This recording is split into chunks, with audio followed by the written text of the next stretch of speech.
Don't be discouraged. I'm gonna tell you why I say don't be discouraged.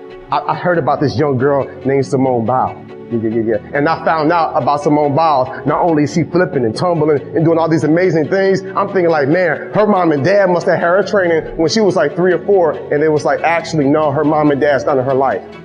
Oh yeah, prison, drug addiction. Yep, she was adopted. Her grandparents stepped in and said, okay, we'll take you under our wing. And they nurtured her and they grew her.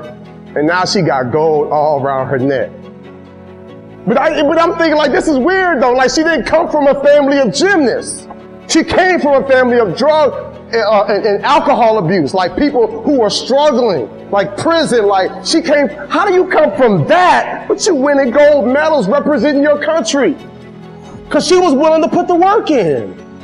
That's the problem with our country today. We got a bunch of people that's either out for green, me, or we're just here being average. Don't nobody believe in my dream. I'm going to pursue it. I'm going to press on. I'm going to grind. I'm going to put in the work. I'm going to put in the sacrifice because I know that I've been given this dream, this vision. I'm going to do what I can to make this thing come into fruition. And when it does, people buy reality. You have to love the chaos. You have to love the war. You have to love the idea of all the constant problems that you have to fix. You have to love being the center of a mini universe you have created and it's going to implode under its own gravity if you're not there doing constant aikido. That's how kings have always felt. Do you think Alexander the Great didn't feel that? You think Julius Caesar didn't feel that? You think Genghis Khan didn't feel that when he's getting all these reports from thousands of miles away that his borders are being attacked by this unknown group of bandits and he's at constant war in 7 different directions and his wife's probably complaining at the same time and his favorite horse just died and he's walking around doing Mongolian Aikido? Of course he was. That's all anyone who's been important has ever done. If you're looking for calm and peace, you won't matter. I actually said this before. People were talking about how do you decide or how do you know if someone's going to be monumentally successful in the world. And everyone knows, because there's been large studies on it, that IQ level is not how you dictate it. And I'll tell you how you dictate it. Somebody's tolerance to stress. The better you are at dealing with stress, the more successful you will be, because as you climb up the ladder, the stress level increases. It's a direct positive correlation between success and stress. They go together. There's no light without dark. The more money you're paid, the more important you are, the bigger your problems. I said it, more money, more problems. It goes together. I'm not complaining, so I'm prepared to handle those problems. But as you get bigger and larger and larger and larger, the pressure is heavier and heavier. So I'm going deeper in the ocean. As you go deeper in the ocean of success, the pressure around you gets stronger. Only the strongest submarines can make it to the bottom.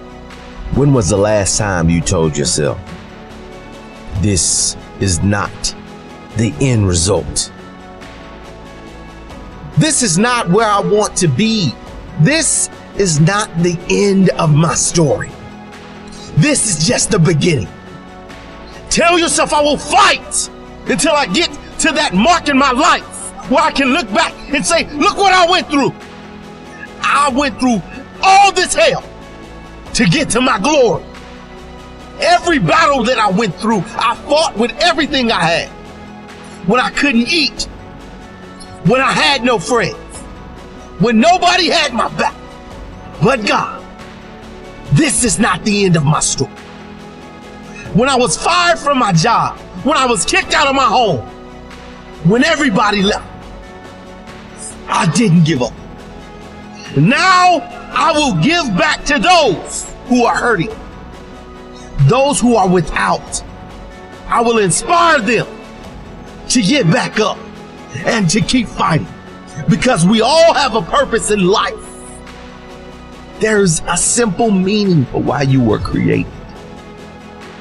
You think it was by chance, but you were chosen for this generation. You were chosen to be someone. You were chosen to help other individuals. You were chosen way before you got here. So don't tell me there's no reason to live. Don't tell me there's no reason to succeed. Don't tell me there's no reason to go after your dreams.